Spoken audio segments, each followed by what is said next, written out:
a very warm Free Thinkers welcome. Thank you. Thank you so much, Cheryl. That was lovely. I'm very happy to be here. I'm going to try to be efficient because I have a lot that I want to talk about. This is one lecture, and I'm doing a second lecture, back-to-back, shorter, so we can get everything done.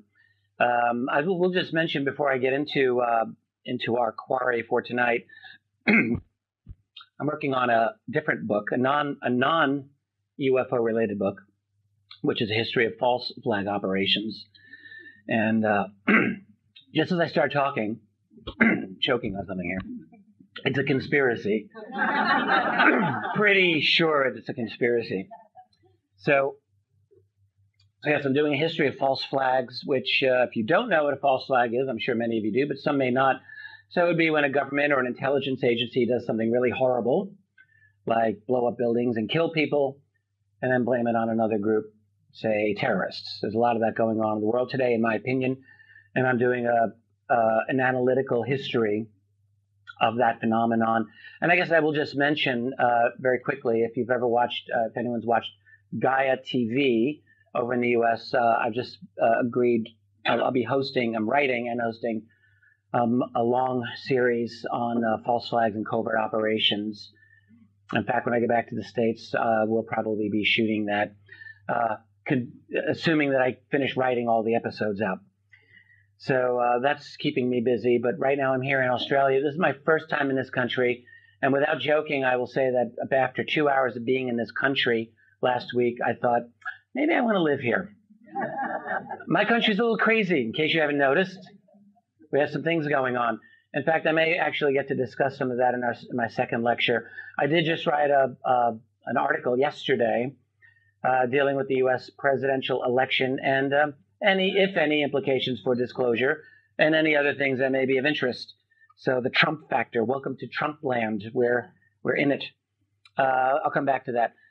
So that'll be a political lecture. That's my second one here. This one's a little more interesting, a little more philosophical. To some of you, this might seem a little entry level, but I assure you it's actually not.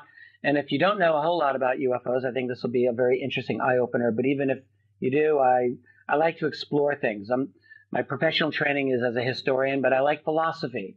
I've studied a lot of philosophy in my life. And this is somewhat of a philosophical treatment of what is it that we're dealing with? What are we dealing with when we talk about UFOs? So let me get started. Go back about 100 years, and our world was a very different place. We were just starting to do this, flight, getting ourselves into the air. And it was an era in which science was the dominant ideology, absolutely a belief in scientific progress, and a very materialistic version of scientific progress. That is, we've figured out the world mechanically, we've got everything worked out, and we're just going to put things together, and we're going to go from one frontier to another. This frontier was the sky, the next one, obviously, would be space. And I would suggest that human civilization has been predisposed to thinking about beings from outer space. Once we started taking to the air, my attitude is that with the mentality of Western civilization 100 years ago, we absolutely were. And when you start looking at some of the literature back at that time, H.G. Wells famously writing War of the Worlds, that is, beings from Mars, looking at our planet with evil intent. And then there are other stories. Buck Rogers, I bought a collection in a used bookstore in New York City, the entire Buck Rogers comics from 1929 to the 1960s. Really interesting. And that's basically, before there was Star Trek, there was Buck Rogers, Cowboys in Space. The Shaver Mysteries were another series of writings in the early 20th century. All of these describe, to one extent or another, our interaction with other beings from another place. And so by the time this whole business started, flying saucers, our mentality was in a certain state of mind. We were, as I say, predisposed. For those people who believe that these flying saucers were real, and there were quite a few, the dominant explanation was pretty much along this idea. This is an early book by the American writer Donald E. Kehoe. The cover shows it all. That's a great book, by the way. the flying saucers are real from 1950. So when people started encountering these early flying saucers and the reports of them, probably the dominant attitude among those who believed that it was legitimate was that we were very possibly dealing with spaceships from another planet. And back in those days, they weren't thinking another galaxy or another star system. They were thinking Mars. They were thinking Venus in the context of 1950. And they were also thinking, wow, they must have just arrived because we never heard of this before. Well, this was before people started really investigating the more distant past. So the world of 1950, 51, 52, this was absolutely a very, very common conception of what we were dealing with. And the idea is that they had just arrived, and maybe what were their intentions? Were they here to surveil us in preparation for something more dramatic? Were they going to land on the White House lawn like in The Day the Earth Stood Still? All of these ideas were very common at that time. What were they going to do? A lot of the thinking of, I think, in my opinion, of the writers of the early 50s, they were infested with a lot of guilt over what had happened when the European settlers came into North America and essentially enslaved mass swaths of people and wiped out the rest.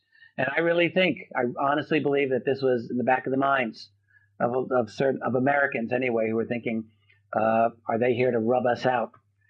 There were a lot of varieties of the extraterrestrial hypothesis, or ETH. I came up with these names myself because I don't really know if anyone came up with them. I call one the Buck Rogers variant, and that's sort of straightforward. Explorers from another planet are here, like in The Day the Earth Stood Still. They come to Earth and they want to make friends, they want to explore, whatever. And then you have the ancient astronaut variation.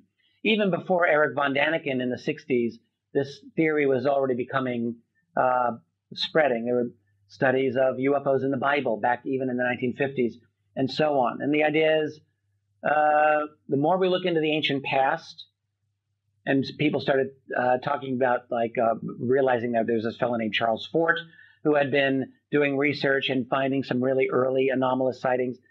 And we started to realize, no, this is actually not starting in 1947. This goes back. How far back? And so this idea that we've been with them all along very much became a prominent idea.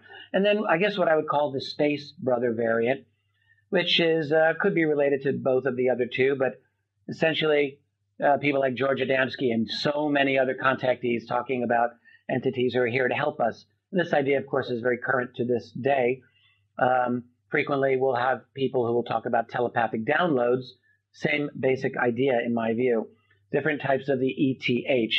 Well, I will point out that the United States military in the late 1940s also very strongly considered the extraterrestrial hypothesis. This is an image from a sighting from 1948. It was a very well-known sighting by the U.S. military at that time. A rocket-like craft, which is in the foreground there, you can see it, zoomed in front of a commercial airliner, nearly colliding with it. The two pilots were very experienced. They gave a very clear description of it. There was nothing that was supposed to be doing that. Now, who knows what that object was that they saw? The sighting seemed to be a very good one. But what definitely did happen is that through the classified world of the United States Air Force, there was already a group. There were several groups, I believe, but there was one that we absolutely know for sure that was studying this phenomenon. And they concluded, along with a number of other sighting reports, that this phenomenon was interplanetary. That was their phrase. That was called the estimate of the situation. And it landed on the desk of the Air Force, U.S. Air Force Chief of Staff, General Hoyt Vandenberg. And by the way, that estimate of the situation has never been found.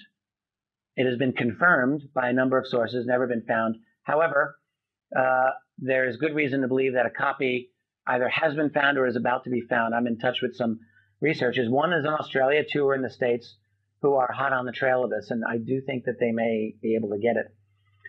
But Vandenberg did not like the conclusion. and he broke up the group and dispersed them, scattered them to the winds. But the fact is, throughout the history of the Air Force and the U.S. intelligence community, we know this. There have always been strong factions that have looked at the UFO phenomenon and concluded that we are probably dealing with an extraterrestrial phenomenon. Beyond all of those reasons to think about UFOs being ET, there are other, what I would call unofficial leaks. There's tons of those. I personally have spoken to many individuals in the classified world, and a lot of other researchers have done the same.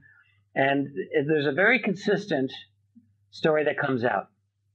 And the consistent story is that there are bodies that have been acquired along with exotic technology that does not come from our civilization. I have spoken to such scientists, very, very well-connected scientists myself. I'm waiting for the day when I can out one of them. He's quite well known. But of course, I'm not the only researcher who's come across this. A lot of researchers have delved into the labyrinth of secrecy, and you find such scientists and insiders who will talk about alien bodies. There is the Roswell story. There are many stories of crash retrievals. It's not just Roswell.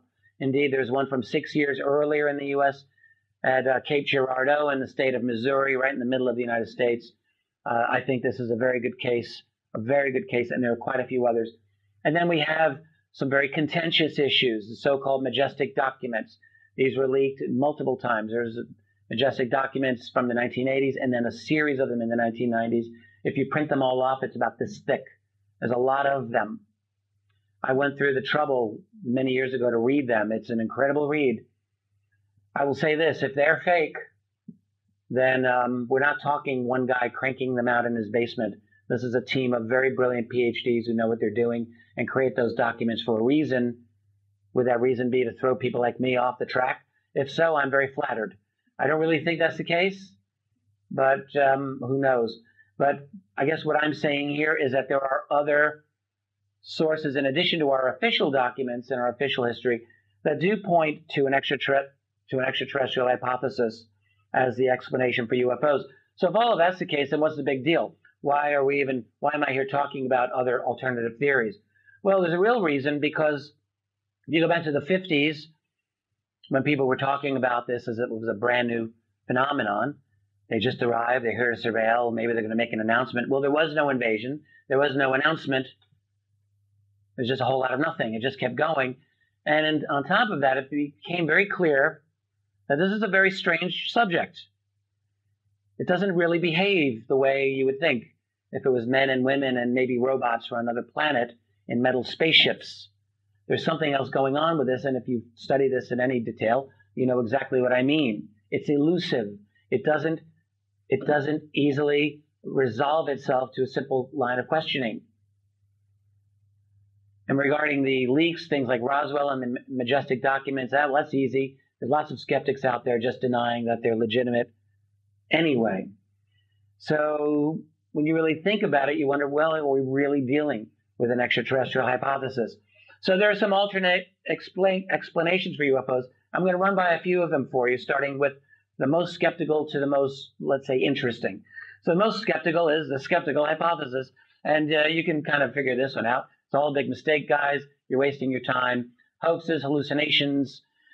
Even if there is life out there, they would say, it's impossible for them to get here. And we know this because we don't know how to get to the stars, so no one else could ever possibly figure it out.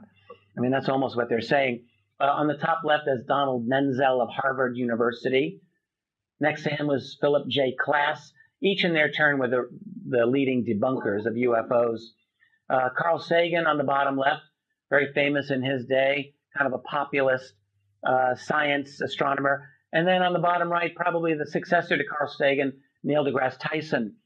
All of these are professional astronomers except Klass on the top left, who was just a spook, in my opinion.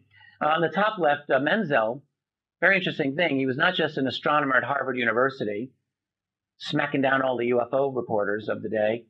He was secretly working for the NSA. No one knew this at the time, not even his wife. It was discovered after he died by UFO researcher Stanton Friedman. I say this because I think it's significant that the leading skeptic of the 1950s and 60s was a covert agent and a top-level cryptographer for the National Security Agency. what we find, and this is not simply being paranoid conspiracy theory, this is fact, the UFO field has been infiltrated, and I think continues to be infiltrated by the intelligence community because it is a matter of national security. I'll get into all of those reasons a little later in this evening. So that's the skeptical hypothesis. It's essentially, you're wasting your time, guys. One step removed from that, we might call the psychosocial hypothesis. And I think this is very interesting. You see these images I have here. Basically, a psychosocial hypothesis would suggest this phenomenon responds to our mind. So they're not saying that they're extraterrestrials, but they would be saying there's something going on. It is strange. We don't really know what it is, but we do feel, we do sense that this phenomenon responds to our predispositions, our thoughts, our cultural expectations, and that we perceive this strange reality through the lens, or through the filter of our cultural expectations. And so on the top image, that's a 16th century German woodcut from the city of Nuremberg, depicting we don't know what happened, something bizarre was recorded or seen by people there, and that's how they described it. It doesn't really look like flying saucers, but it looks like something odd. Just below that is a drawing from the 18th century over the city of London, 1760 something, I believe. This appeared in a very academic journal of the time, 250 years ago, called Philosophical Transactions. And the witness was a very articulate man. You can read this. And he's describing what seemed like a silent rocket. It's the 1760s.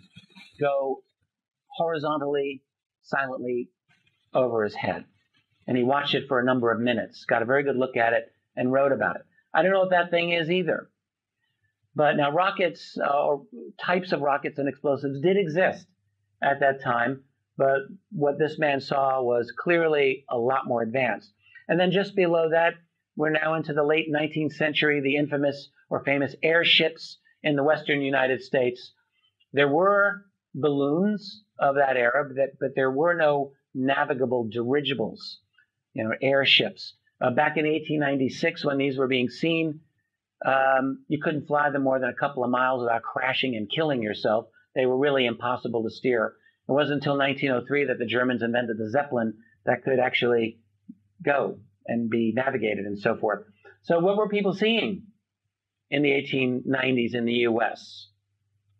I mean, there were a lot of spurious reports of the airships. They're not all legitimate, but some of them might be legitimate. There were quite a few of them, and we really don't have an explanation for them to this day. Just below that is your classic flying saucer. I believe that one's from 1952 from New Jersey. I think that's a legitimate picture as far as I've learned. I don't think that's been debunked. And then at the bottom, one of the typical kinds of plasma types of things that people will see. There's all kinds of bizarre sightings. I mean, there are still disc-shaped things that are being recorded today. There's black triangles, and there's a lot of other varieties. But I think what a psychosocial hypothesis would point out is this phenomenon does, to some extent, respond to our cultural expectations. So what's going on there? Is it that our mind is to some extent creating this phenomenon, manifesting it, however you want to look at it? I don't know if I have the answer to that, but this is I think, a valid way to look at the phenomenon, because I do think it is true that this is a phenomenon that does seem, or at least we interpret it through our own filter. So even if it's extraterrestrial, there probably is some serious validity to this way of looking at it. And then we get a little more interesting. We'll talk about interdimensional beings for a little while here. I think you can probably get this. Many people talk about it. The idea being that this phenomenon isn't really from another planet. They're from another dimension of reality. Understanding another dimension of reality, I've never truly grasped it, but I'm going to try to explain it in a few minutes.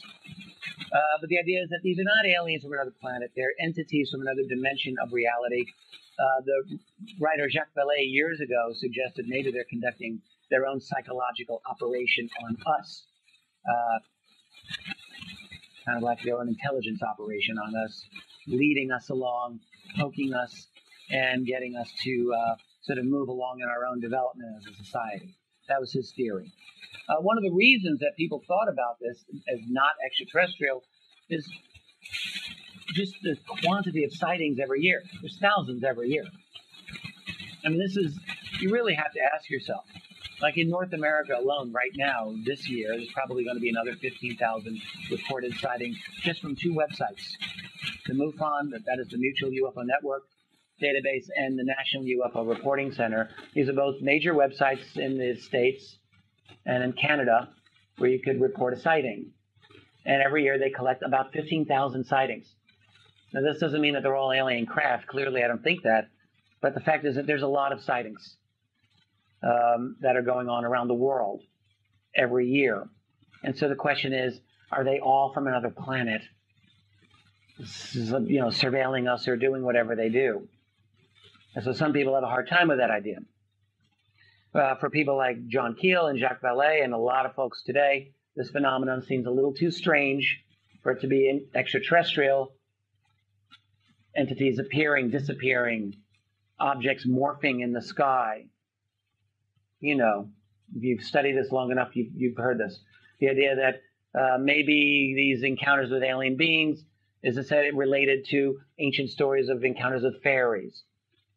John Keel coined the phrase ultra-terrestrials because he just thought this is a little too odd. Are they really aliens?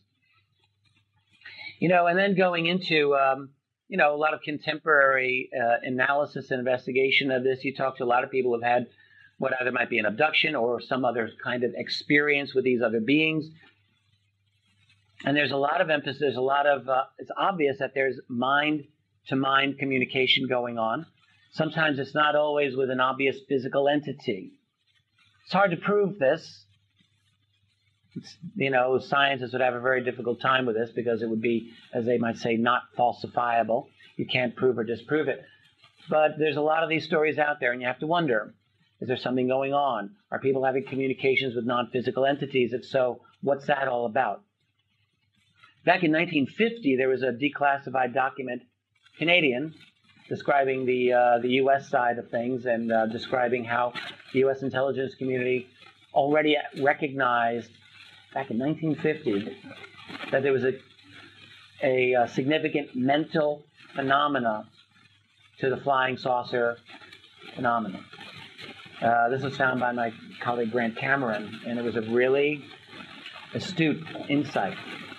What he pointed out is that long before there were contactees talking about mental connections to these flying saucers, the U.S. military apparently was onto it. They already knew back in 1950 that there is significance to the mental phenomena to these so-called flying saucers. So something was going on here.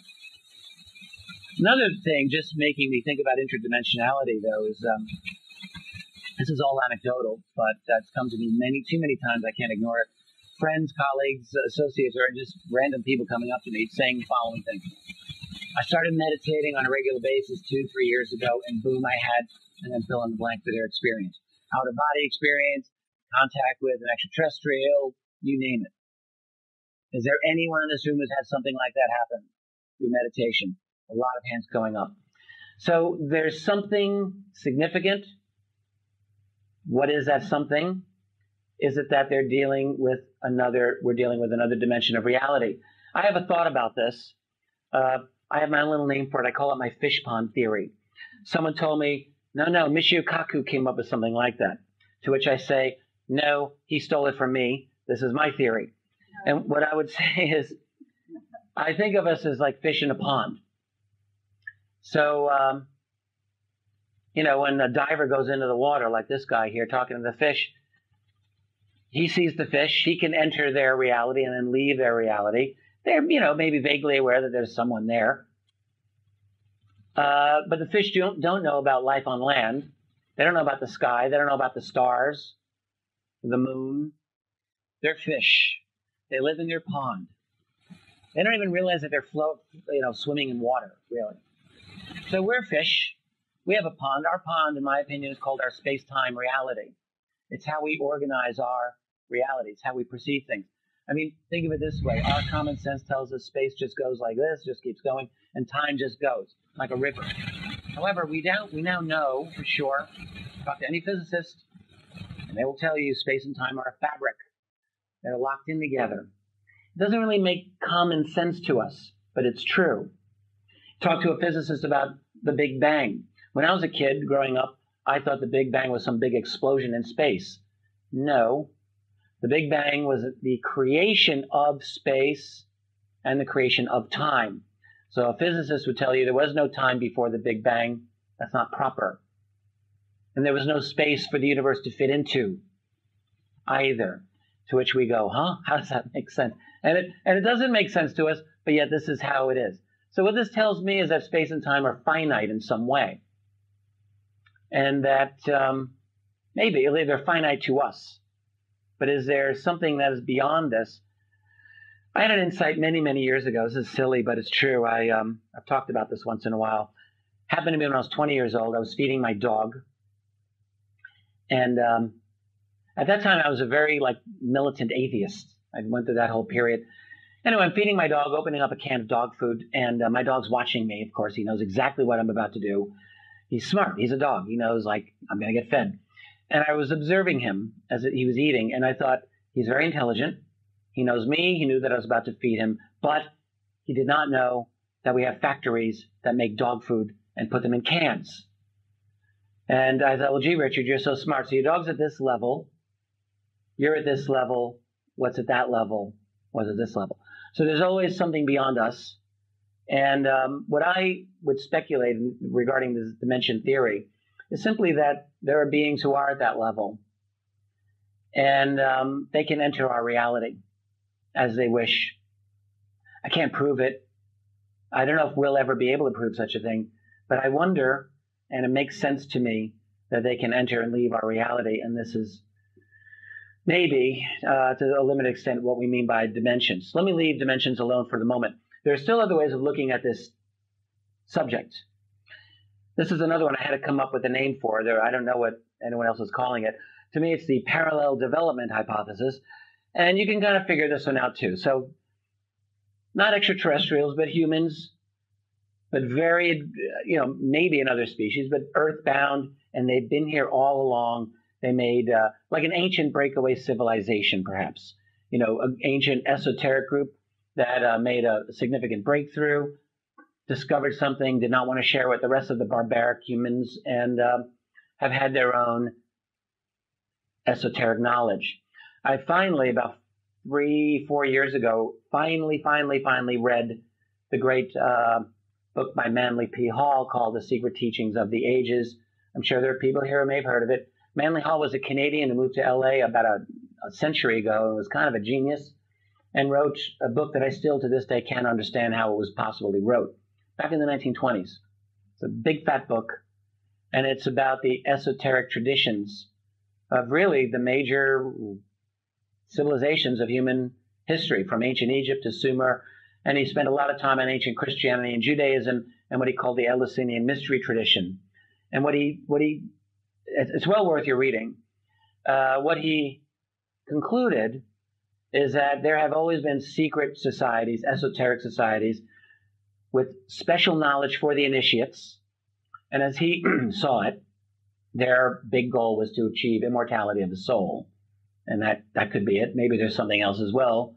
But the point is, he argued very persuasively, in my opinion, that there has always been an esoteric elite with special knowledge.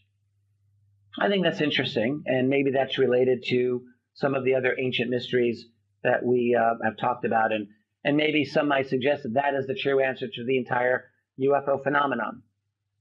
You've got the time travel hypothesis. This is an image, it's an artistic rendering of the Rendlesham Forest case, and I use that image because one of the participants in that, this is from 1980 in the UK, was a U.S. airman who is convinced to this day that we were dealing with time travelers in that event. Maybe. There's some interesting things about that case. I don't pretend that I know the answer. But this is a theory that has come up many times. I admit that I have a hard time understanding time travel. For me, when I look at time, I have my own little personal definition of a moment. And to me, a moment is the position of every single thing that exists in the universe, because everything's moving. So at any given moment, things are in a certain position, never to be repeated. That's how I see. That's how I see moments. If that's the case, I don't see how you go back in time.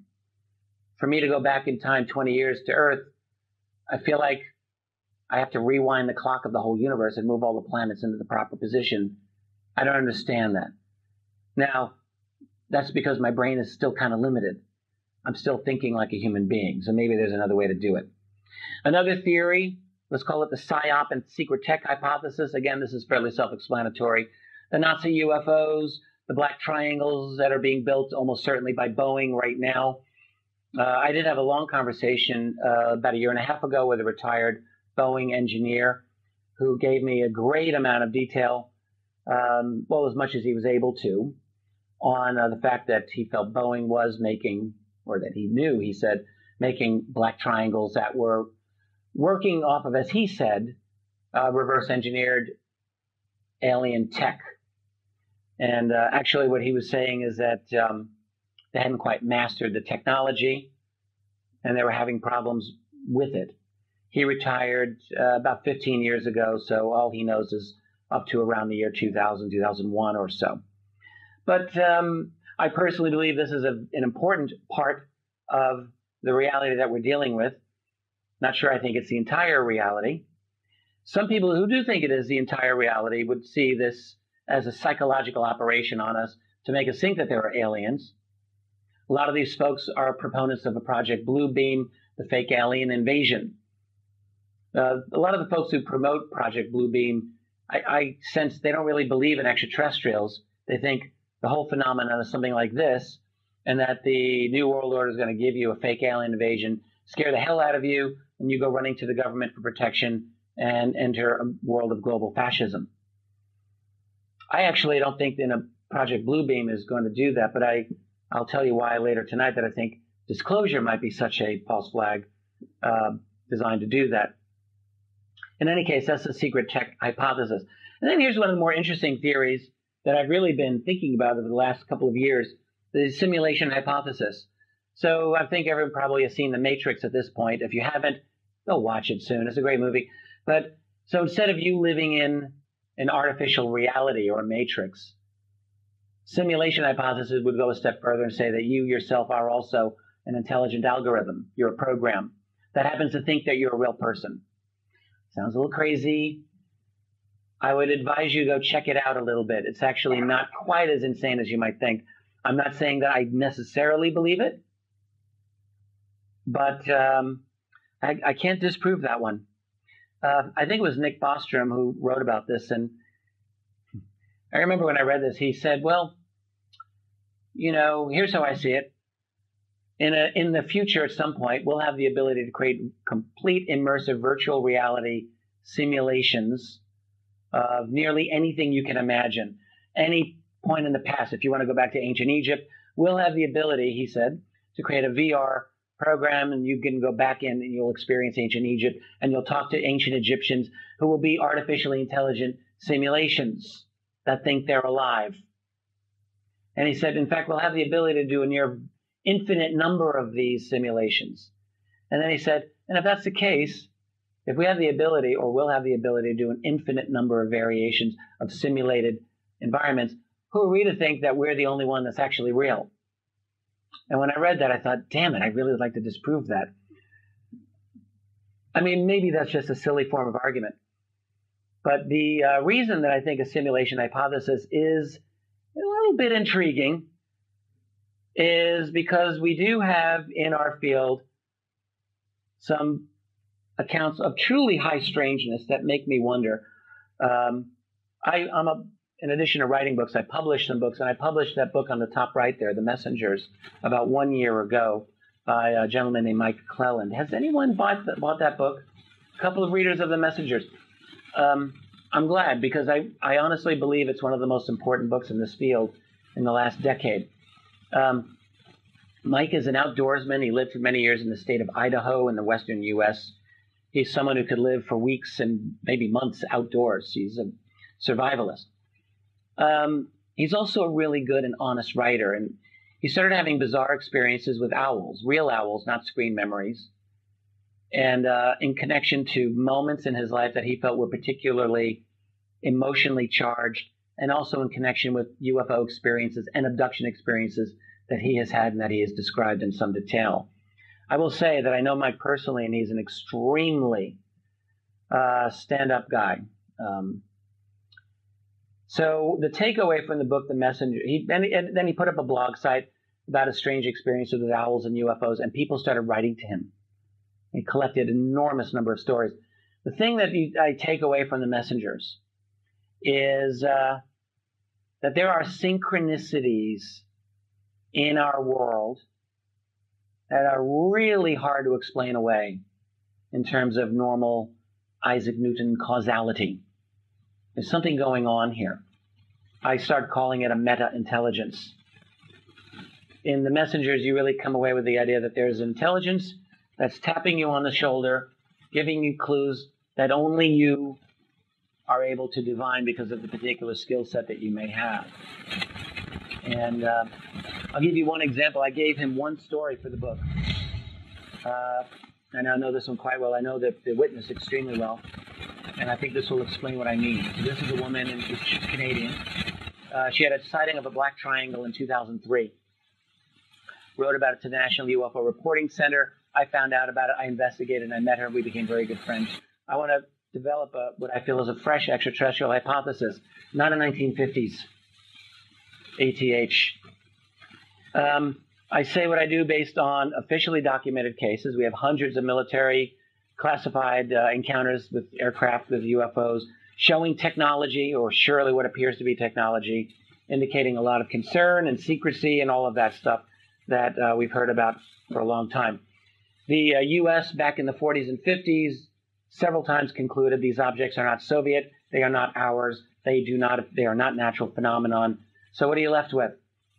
If they're technological, someone's flying these things, ET is always a definite possibility. Not necessarily definite, but you never know. Then there's some unusual cases. I love these. So there's a famous one from 1927 in the Himalayas. An explorer, really a genius named Nicholas Roerich, and his wife led a trek in the middle of nowhere. And they recorded a bright, fast-moving object, a shiny object. There have been attempts to debunk this. I don't think any of them are good. I think this is a really interesting case. I found one in the Canadian National Archives from 1936. A man, many years after the fact, wrote about this. He was 25 years old in 1936. Here's a cool job. His job was to fly over the northern Canadian territories where nobody lives, photographing the terrain, getting accurate terrain and cartography and geology and so forth with aerial photography on those little aircraft that can land on the water. Not a bad job. So he was at a place he identified as Aylmer Lake. I found it on Google Earth. I gasped. It's so remote. There's nothing there. Looked up, all alone, in a perfect blue sky, saw what he described as the most perfect configuration of an airship one could imagine, slightly elongated. It was physical, no reflection, gray, north-south configuration, and then just turned east-west like that and instantly accelerated, gone silently within a second or two. I'm guessing that wasn't secret Nazi technology, whatever that was. These are remote encounters. There's a lot of remote ocean encounters over all the oceans, including the Arctic Ocean. I just published a book called Russia's USOs. It's a good book. It's an interesting book. And there's a lot of very bizarre encounters that the Russian Navy has had over the years in the Arctic Ocean, where there's just nobody living there. But there's objects going into it. There's objects coming out of it. You have cases of gigantic craft. There's a 1978 case in Chile where you have two fighter aircraft and ground-based radar, all three tracking an object as large as 10 aircraft carriers. The 10 aircraft carriers. Except it wasn't floating on the water, it was up in the air. Two pilots saw it visually, they chased after it, it instantly accelerated over the Pacific Ocean. These are suggestive of technology to me. and of a technology that likes to be in remote parts of the world. Then you have testimony of individuals with encounters with all kinds of beings. The bottom right, of course, is an Australian case, a very well-known Peter Curry. On the bottom left, you have the Brazilian Varginha case. The top from the 1994 Rura, Zimbabwe case of school children. They're all adults now. I know one of them personally. These people saw a gray alien being, and a number of them are going public about it to this day. I don't know that every single case of alleged encounters with non-human looking beings is true, but there's a lot of them, and they certainly appear to be non-human physical creatures. If they're not from another planet, I don't know where they're from. Extraterrestrial seems like it's a reasonable guess. You have evidence from many abduction researchers, encounter researchers. We know this phenomenon is widespread. We know that there are people who have had abductions, have had it done multiple times.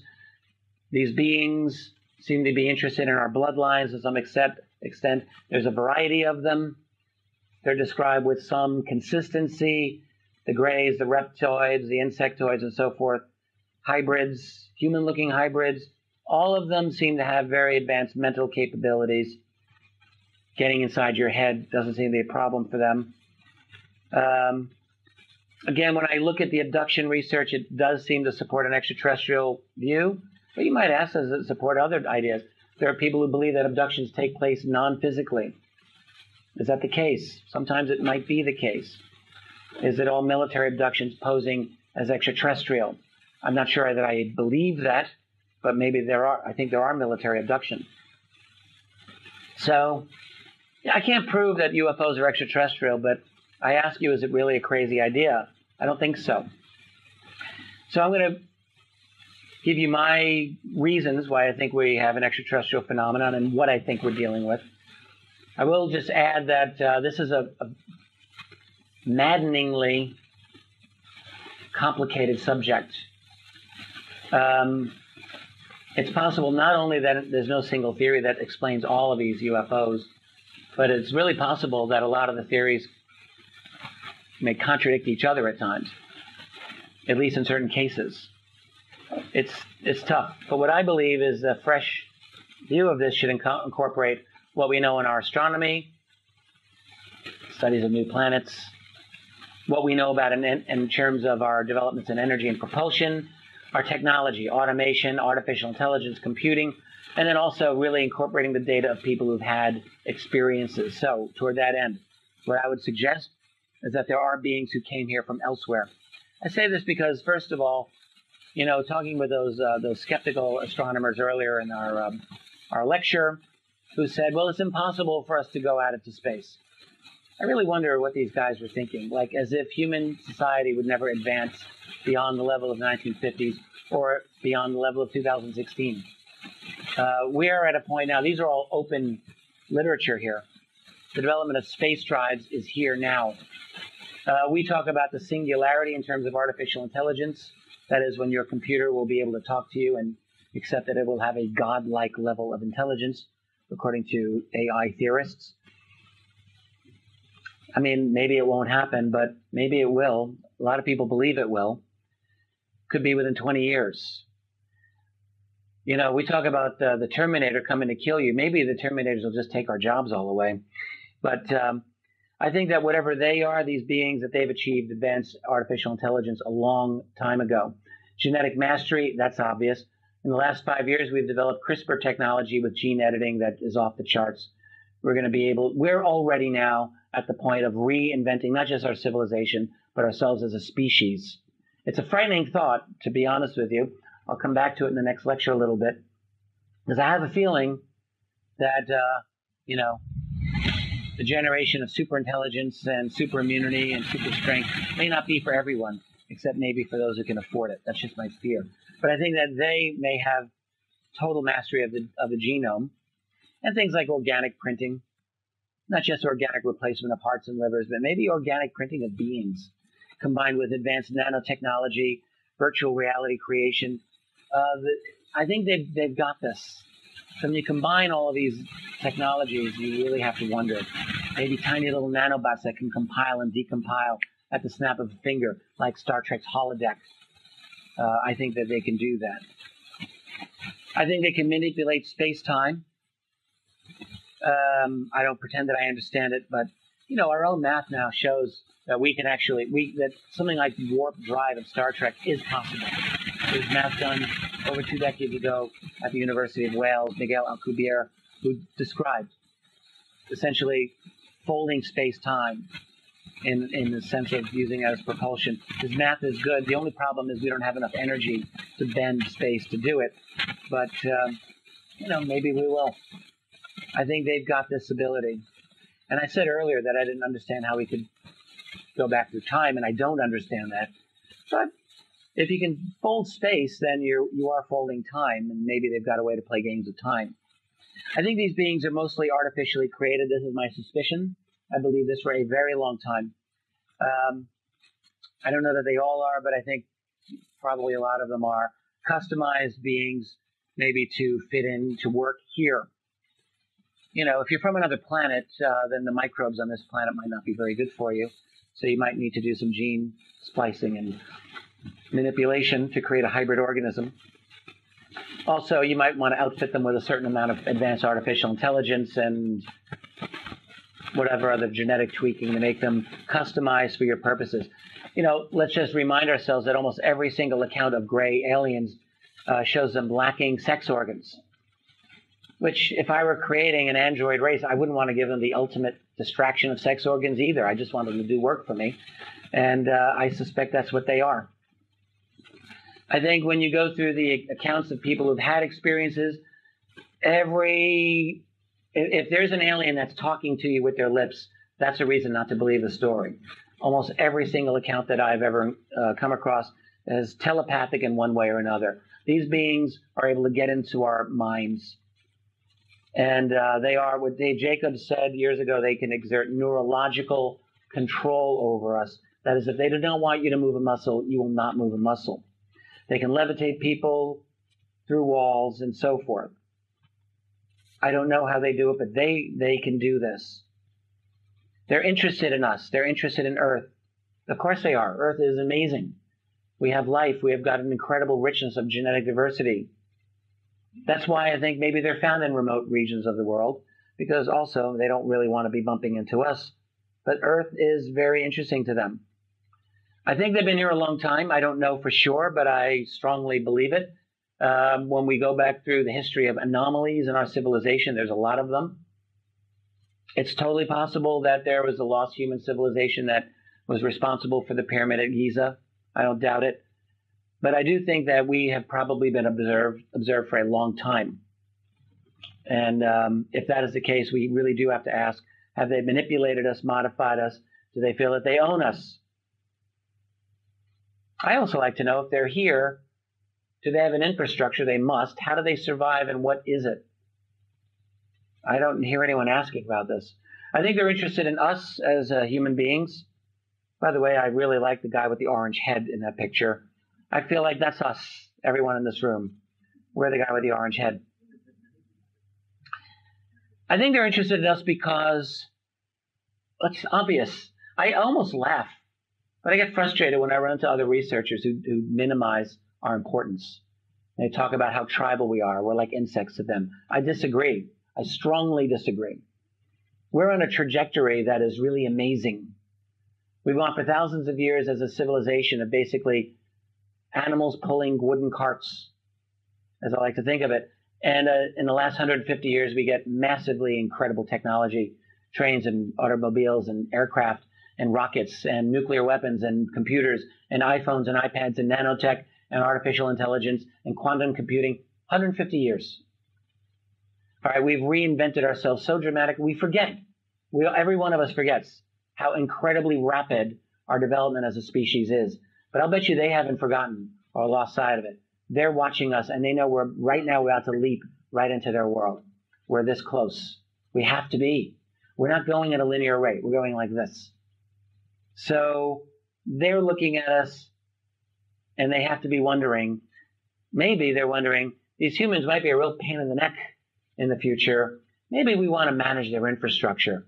Just a thought. If I were an alien, I would absolutely want to be managing the human infrastructure. to keep people sort of tame. Maybe that's why they don't want to be out in the open. I don't know why they don't want to be revealed, but they're clearly clandestine. You know, and I actually suspect, I don't know every single time, maybe they allow themselves to be seen, and that's why we've seen them. But I believe in a number of cases that I've looked into, I think some of the sightings have been accidental, where people see them and then they're like, oh, damn, and then they disappear. I just was learning of a case recently, 2 women watching television. This is in the States. Watching a UFO documentary, if that means something. And they, in front of the TV, they see a being, a hooded being, for about 1 second. It appeared very tangibly. They were both in a state of shock. They looked at each other, and the being just disappeared. And I don't know what that was, but I suspect maybe the being accidentally didn't mean to be revealed. I don't know. They're very elusive. To continue, and I'm just about done here, and then we'll take a quick break. I think we're looking at different groups of extraterrestrials. For the record, Linda Moulton Howe, longtime researcher, that being on your far right, she included in her book,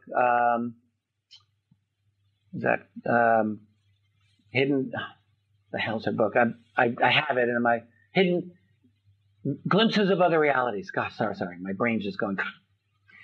And that image appears there.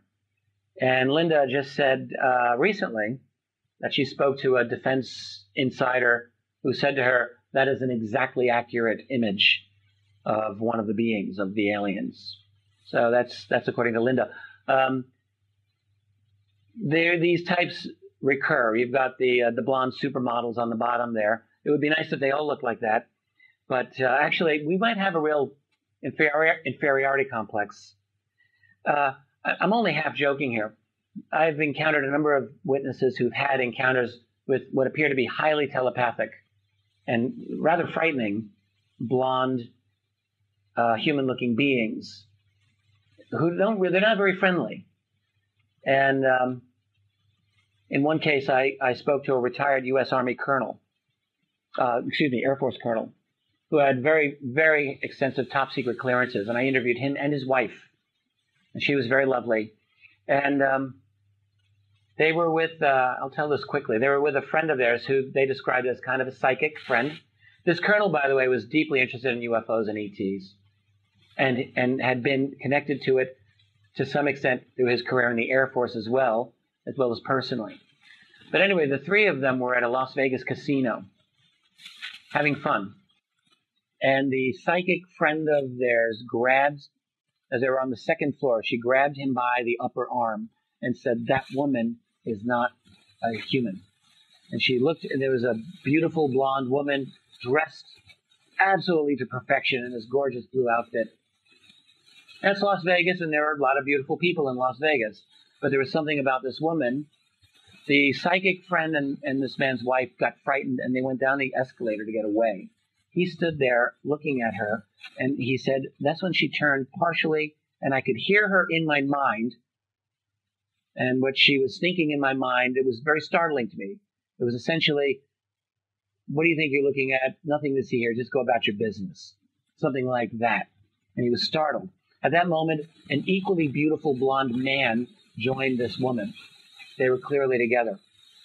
Anyway, the blonde couple gets to the bottom of the stairs. They walk off. And that's seemingly the end of the story, but it isn't. Well, the psychic friend of theirs happened to do hypno-regression. Yeah. And so the 3 of them were talking, and they said, well, you know, maybe you might, if I regress you, you'll remember better what you heard in your mind. That was the idea. And he says, that's a good idea. So she lived in Eastern California, out kind of in the middle of nowhere. And a few days later, he's at her house, and he's lying down, and she's regressing him. The problem was every time he got relaxed, they heard construction noise outside her house. She lived in like a dead-end neighborhood. There was no traffic there. Jackhammers, though, helicopters, construction. They would go outside to look. They found nothing. But every time he would try to be regressed, this happened, so they gave up. He said, no big deal. I'll be at your house next month, and we can do this then. She said, cool. A month goes by, and he called her. He said, I'm going to be at your house in a few days. I can be by like tomorrow or the day after or whatever. How about we do that regression? She said, what regression? What are you talking about? He said, last month we were in Vegas. She had no memory of any of this, according to him. So that's a long segue, maybe a little off track here. But who are these beings? Were those people human? Well, they sure looked human. I've encountered some of these stories of blonde beings. I don't know how to explain them. I don't know if they're just homegrown people who are like part of a super psychic cadre and they're infiltrating us, or if there's something else. I got another story, I won't go to all the details, that makes me think that they're part of a non-human infrastructure. Essentially, two blonde, male and female, back in the 60s, walk and they're seen with a very, very tall, ultra tall kind of men in black who look like, there's an American TV show, The Addams Family. He looked like Lurch. If you remember Lurch, very tall. One thing that I really believe with these beings is that they have an alien psychology. And I know that sounds like a truism, but let me just explain what I mean. We're mammals. We're biological creatures. We're born, we have a mother, we nurse. If we're lucky, we get unconditional love from our mother and from our father, and we grow up in a family of people who touch us and kiss us and love us. That's how we're designed. And we go through our lives, I feel, seeking to recreate that feeling of unconditional love. That's what our love relationships, if we're lucky, are all about. We are designed with emotions and designed to have emotional connections to people. And I wonder about these other beings.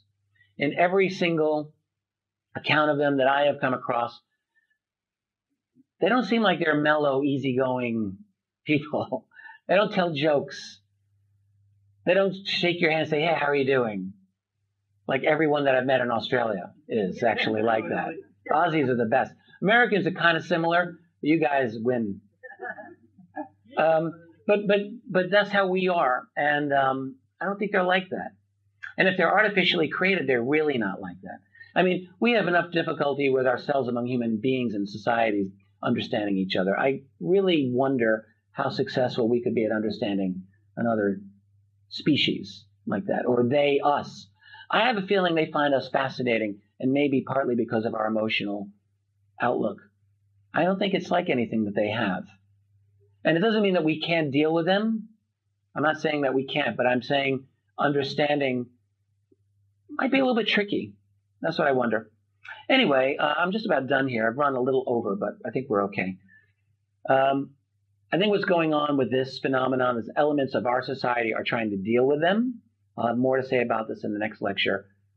I do think some of the UFOs that we see are our UFOs, and some of the abductions are our abductions, but then there are those that are not ours. And the last thing I'll just say on this is that dealing with these other beings has caused a great distortion of our civilization. In other words, something's gone wrong. All right, they're here, and we're not dealing with this in really the best way possible. We're dealing with this in a manner of secrecy, in a manner of deception, a manner of denial, which is psychologically unhealthy for us. Because when you're dealing with a certain reality and you're forced to deny it, that does things to your cognitive faculties, I think, and it causes cognitive dissonance to us as a civilization. It's not good. It's not a good way to deal with the challenge of these other beings, whoever they are, whatever they are. I don't mean to sound pessimistic when I say we may never be anything like equals to them. That doesn't bother me. I'm actually very comfortable in my own skin. I hope you are too. We're human beings. We have a lot to offer. We don't have to be as smart as these other beings. We don't have to be as technologically advanced, and we don't have to have the ability to float ourselves through walls. That's not what makes us valuable. I think for me, I would be very happy if we can just get this out in the open, deal with it as intelligent adults and have an intelligent adult discussion about this phenomenon so that we can get some public recognition of this and begin the process of eliminating those distortions to our civilization that have been damaged by the secrecy. So this is all about the cover-up, and I'm going to blow through a few things. So the starting point, we don't need to talk about this. If you're a total skeptic, and I'm sure maybe you probably are not, these are some really interesting documents that prove, they don't hint, they don't suggest, they do prove that the U.S. government, U.S. military has been taking UFOs very seriously. There's some very interesting data in these documents. These came through the U.S. Freedom of Information Act. They describe airspace violations, objects that instantly accelerate, radar trackings, jet interceptions. It's an amazing story, actually. And we, even though they're completely confirmed, it shocks me that our society still doesn't know that much about the nature of this whole thing. There's a reality going on. In other words, it's provable. This is my take on the likely scenario, the big picture in terms of the cover-up. I'm going to go through this very quickly. There have been crash retrievals, Roswell and elsewhere. There have been military encounters. In fact, that last slide I showed you described many of those military encounters. There have been many, many more. So in other words, pretend that your name is Harry Truman, is back in the 1940s, and your generals have just said to you, sir, not only have we recovered an alien body or bodies and technology that doesn't come from our civilization, but they seem to be flying around and invading our sensitive airspace, and we don't really know what to do about it. So that's your situation. What would you do? Would you tell the world? I don't think you would. You might want to, and I might want to, but if you're Harry Truman surrounded by top generals and scientists, they might convince you that this is a bad idea.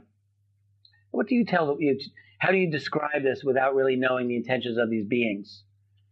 How bad is the public panic going to be? And if you tell the world that you've recovered exotic technology, then it becomes very difficult not to share that with the rest of the world.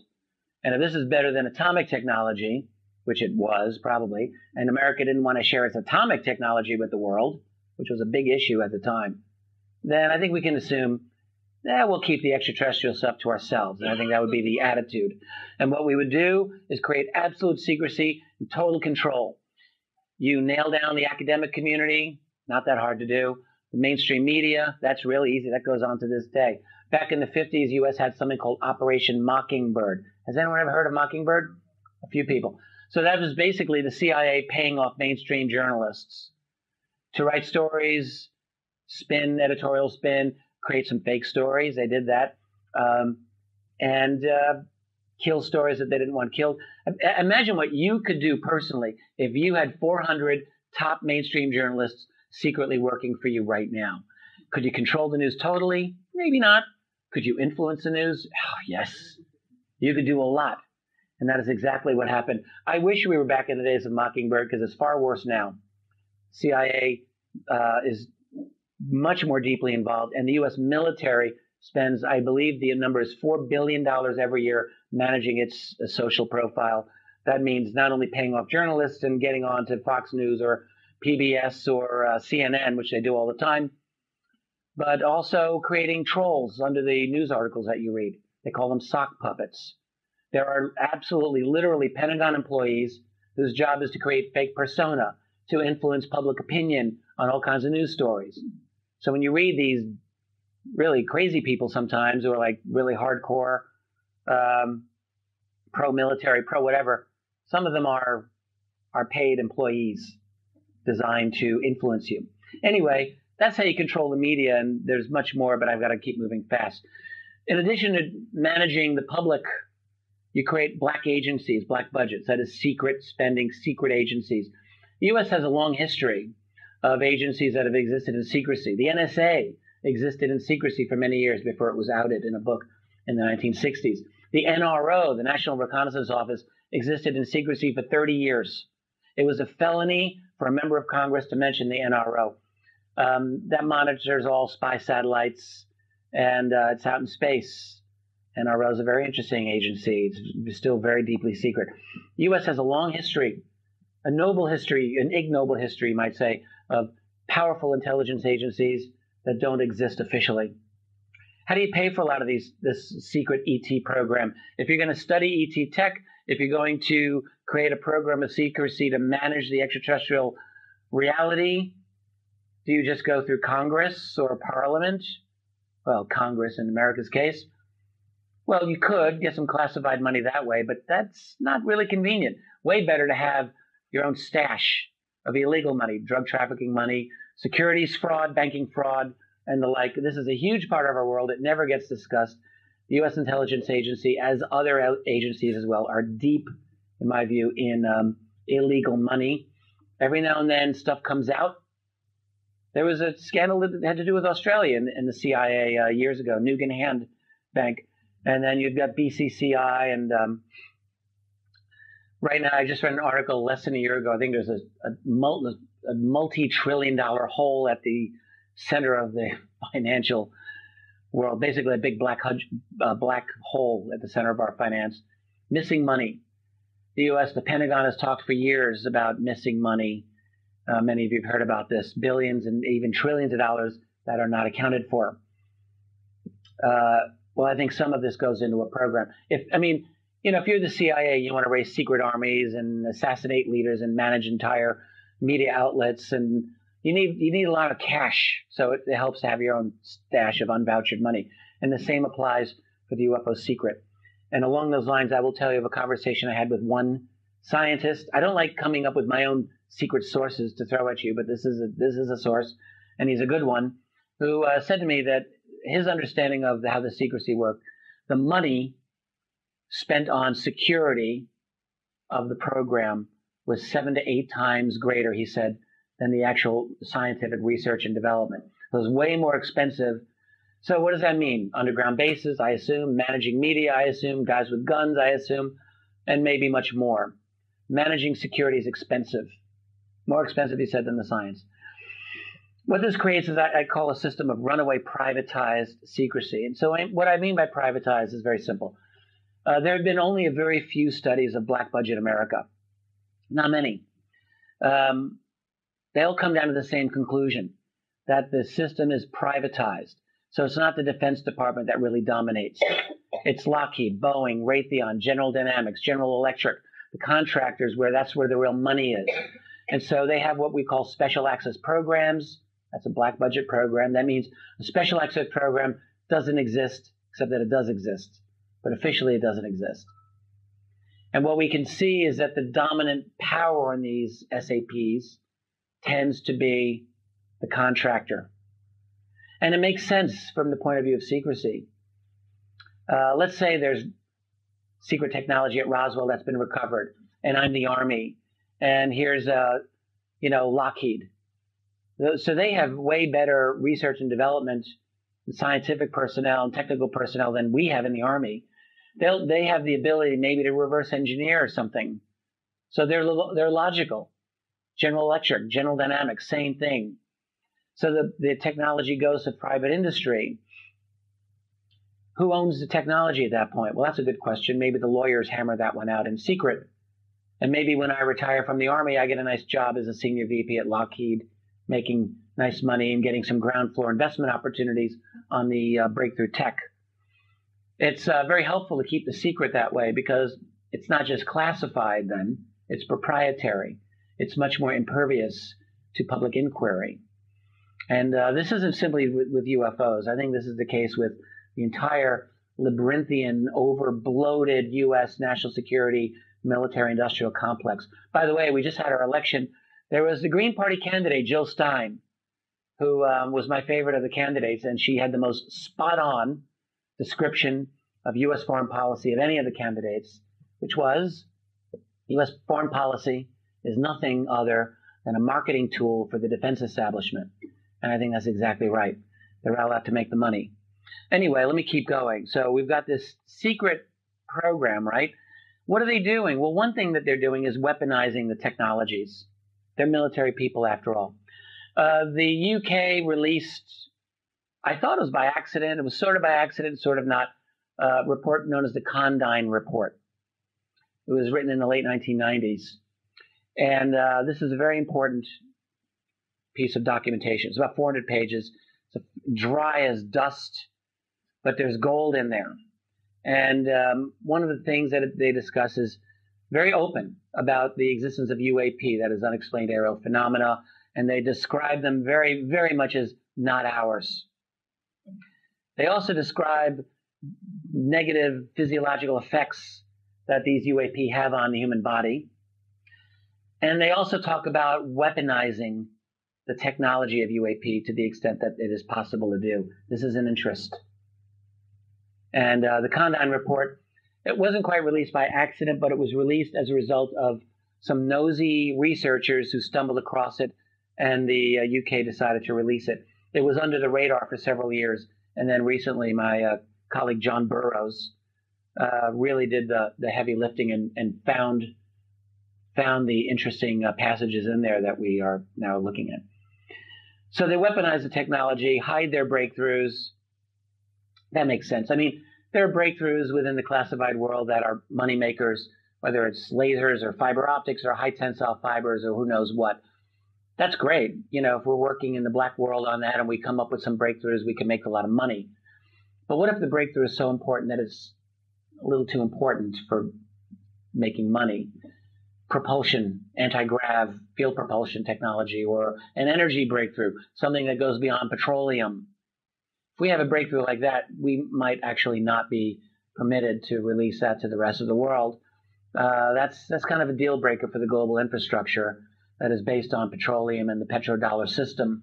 Our bosses might just well say to us, good job coming up with a post-petroleum fuel system, but we'll just keep that to ourselves, keep working on it, and good luck. And that's what we would do. We would maybe develop our own flying saucers, maybe. Our own ability to leave Earth's atmosphere. There are many, many leaks to this effect. What I have called a breakaway civilization. In a sense, you know, what is it that characterizes a civilization? Well, your science, your cosmology, you know, your ideas of yourself in the world, how you relate to outsiders, and in all of these ways, I think the classified world would have kind of a separate civilization. The science would allow them to explore areas that would be off limits to the rest of us, learn things that we would not necessarily learn. It would make them very different.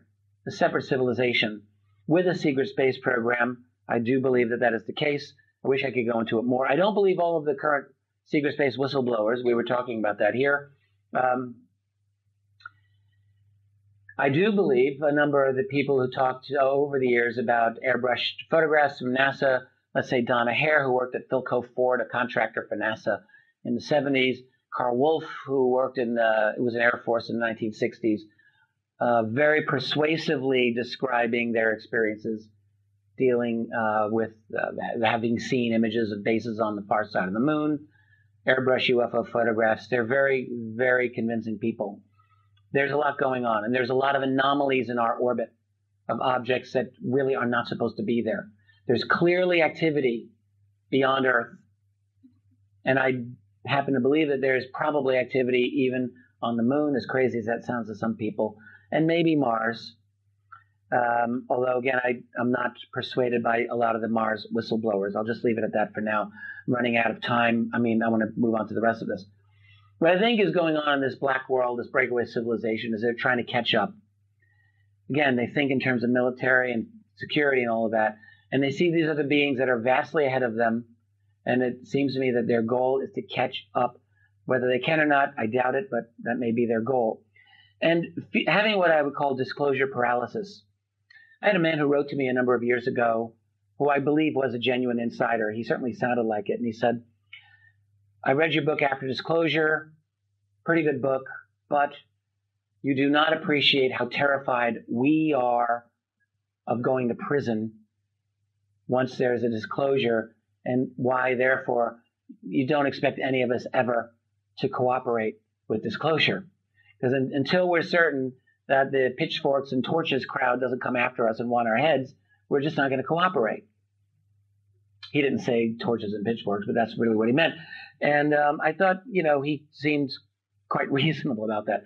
So I think that's part of the paralysis. I think a greater paralysis is the knowledge of what would happen in the event that this secret comes out. After I finished writing After Disclosure, one thing that was obvious to me was how revolutionary this subject is.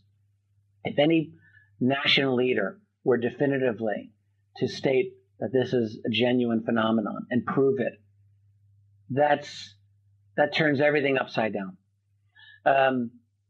In the U.S., there'd be a lot of angry people wondering, how have you lied to us all these years? How does the structure of secrecy work? And they'd be asking a lot of other questions. So do we have secret alien tech? Maybe the rumors are true. And, oh, by the way, did you lie about 9/11? And did you lie about chemtrails and underground bases? And, I mean, everything just goes out of control. Once that opens up, you don't know where you end. And then the energy paradigm is probably the biggest thing. If President Obama tomorrow, before he leaves office, were to say, well, it's come to my attention that the UFO phenomenon is real. I'm going on a long vacation, everyone. Goodbye, you know.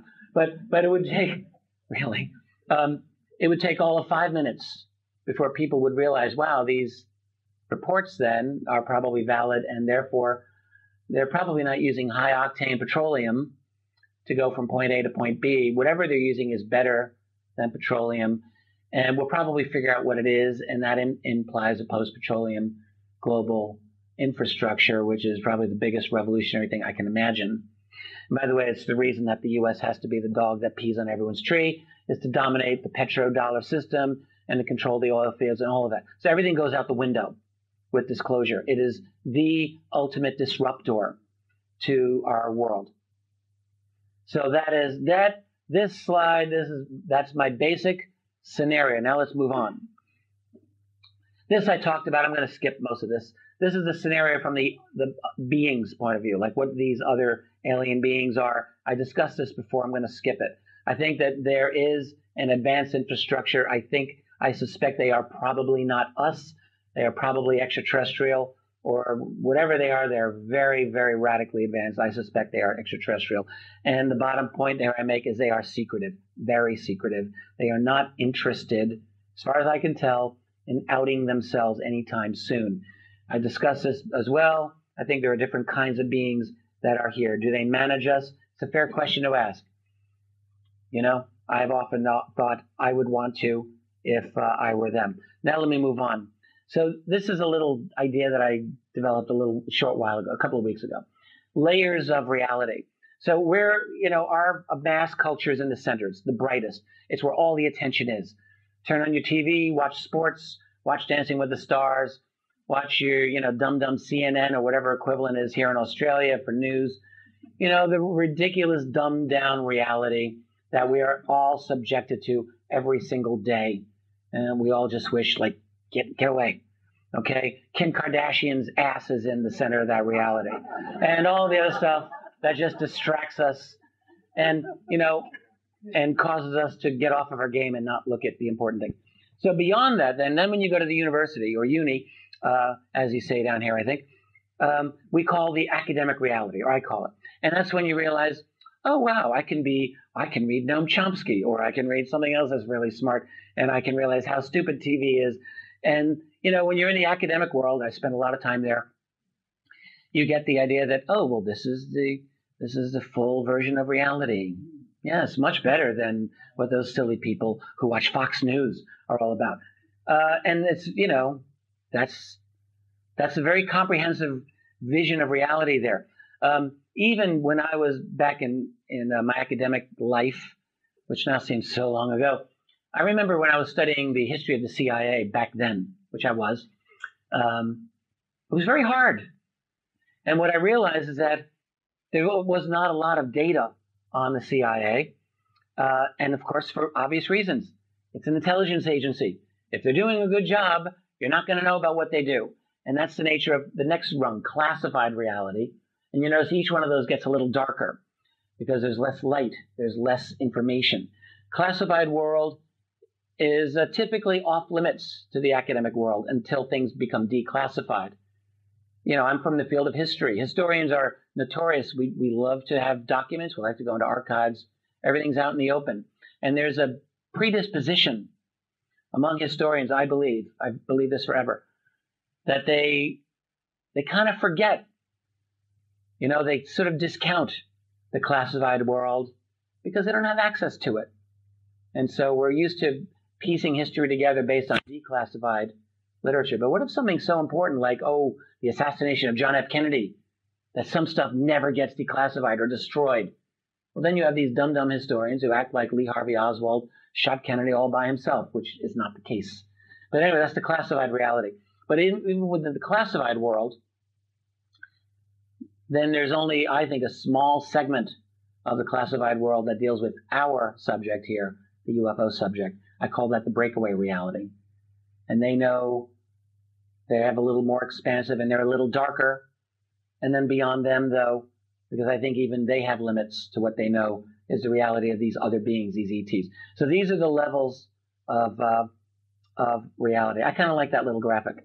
So let me move on to disclosure. So we're in a complex reality with a lot of layers of reality that we're dealing with. So let's just pretend that our job is to end the UFO secrecy. So how do you do that? Well, in the United States history, going back to the 1950s, there were always efforts. Every single decade of the second half of the 20th century had its own effort to end UFO secrecy. This is not a new thing. And every decade had its own little crescendo, its own little crisis, and then it didn't happen. It didn't mean that we were back at square one, but it did mean that it didn't happen. Now, back in the 1950s, there was a group called NICAP. Many of you are familiar with it. They were based out of Washington. And they didn't use the word disclosure, but they were really pushing for that. And NICAP's attitude was, we're going to have congressional hearings. Because it made sense. Back then, Americans, probably Australians too, Americans believed in their system. We really thought we had a representative system. We told ourselves this all the time. We would elect members of Congress. They were our representative, and they were responsible to us, and that was our government. And within that belief system, that made perfect sense. Now, the attempts to end UFO secrecy back then failed miserably. And looking back, you can see why they failed, because we didn't really have a representative system. We had an oligarchy then as well. We just didn't realize it. Now we realize it. And now it's actually worse for so many reasons. So if you have an authoritarian or oligarchic system, it's one thing to achieve disclosure through a representative system that actually functions. But if that system doesn't function, and if in fact it is an authoritarian or even neo-fascist system, which I do believe arguably we're moving toward, well, then how do you get disclosure in that kind of a system? Well, I'll just leave you with that thought for the moment. I'll come back to it. So on an international basis, how does the secrecy work? How does it work? The U.S., I started my research. I'm an American. I very naturally looked at the U.S. side of the secrecy. And it made sense. The U.S. is the dominant power in this world. And it does seem to be the heart of the secrecy. But it's not the only country in the world. There's 200 or so sovereign nations, in theory. Why is it? People always wonder this. Why is it that other nations haven't jumped ahead of the United States and given this secret up? Be kind of a cool thing to do, wouldn't it? Let's find out why. I think there are definite reasons why this is not the case. When you look at the actual structure of power on this planet, it doesn't work with little sovereign independent nations working through the UN. I think we can all understand that. So we have instead a financial and political, but mainly financial elite that goes beyond national borders. And they work through the most powerful tool for their use on this planet, that is the United States government and the United States military, which is a very awesome tool for their enrichment. They control that government, and they control that military, and they control the foreign policy of that government. That means they control, invade this country so we can steal their oil and expropriate $30 trillion worth of oil under the ground of Iraq, or invade that country called Afghanistan and steal their $1 trillion worth of minerals, or destroy that little nation called Syria because they won't let a Saudi Arabian pipeline go through to undercut Russian power, or destroy that nation called Libya because they're going to roll out a gold-based currency and severely threaten Western economic and financial interests. So they work through the U.S. This is what I believe, and this is what I think the evidence really looks at. So you work through the U.S. and its various agencies, and then those agencies have partnerships, let's use that word, with other countries, including Australia, which has a very elevated place in the scheme of things. Australia is part of the so-called Five Eyes, which I'm sure some of you have heard of. That's the NSA and NSA equivalents of US, Britain, Canada, Australia, New Zealand. I'm guessing there are other countries involved in this now. And what they do, in case you didn't know, this was found out years ago by a New Zealand journalist. Since it's technically illegal for the American NSA to spy on American citizens, although we know they do it now, but it's technically illegal. So Britain's GCHQ will spy on us, on the Americans, and share that with the NSA. They'll trade information with each other. That's just one thing that they do. I mean, so what I'm saying to you here is that you have a global financial elite that works through the United States and its agencies through partnerships with other key nations. And that's the basic structure. But why would nations remain silent? Well, most nations are under U.S. domination. The vast majority of countries in this world are almost completely dominated by the United States. Their intelligence communities are integrated into the U.S., and often there's financial arrangements. And the only significant nations that are not are Russia, China, Iran, Syria, North Korea. There's a few holdouts, not many. By the way, the U.S. and its allies control, I did this numbers for 2014, it's the latest I could have. U.S. and its allies account for about 85% of global military spending.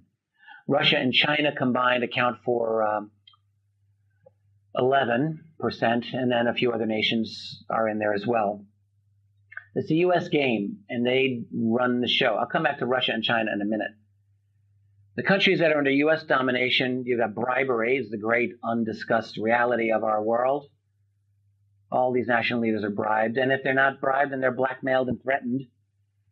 NSA whistleblower William Binney, probably one of the greatest whistleblowers in American history. I consider him a real hero. He has said, if you get to a certain place in American politics, certain level of power, you will have a sit down with one of the three-letter agencies, NSA, FBI, and they will let you know every little thing you've done in your life you should not have done. They let you know that they control you, and they will destroy you if you get out of line. I really wonder what's happening right now with Donald Trump and what sit-downs he's having. In the case of Trump, he's the one guy, he's such a narcissist. This is a guy, no public shaming has worked on him. He actually, I'm sort of serious. He might be the one guy impervious to a CIA threat. I don't know. He's just disruptive enough. I'm going to come back to Trump in a minute. But what really does happen around the world, I believe, is the blackmail threats. And if none of that works, they'll just regime change you. They just did it earlier this year to Dilma Rousseff in Brazil, if you followed any of that. So that's a good way to keep people silent. And the surveillance, by the way, I mentioned Dilma Rousseff. I'll mention Angela Merkel as well of Germany. Edward Snowden's leaks recently have just told us that NSA monitors the cell phone of Dilma Rousseff and Angela Merkel. So let's say you were Dilma and you wanted to out the UFO secret last year. You think, screw the U.S. We have information on this, and Brazil does have information on this. So how would you plan your disclosure? NSA knows every single thing you're saying. You have no secrecy. NSA's got all of your ministers' emails and cell phones as well. They GPS you 24/7. You're going to have a really difficult time to do this without being known. If you wanted to surprise the U.S., good luck. Not going to happen. And this is the case with really effectively, I think, every national leader. Most nations, I think, my fourth bullet point, lack the specific knowledge. And what I mean by that is, I mentioned military spending earlier. The U.S. and its allies spend 85% of military.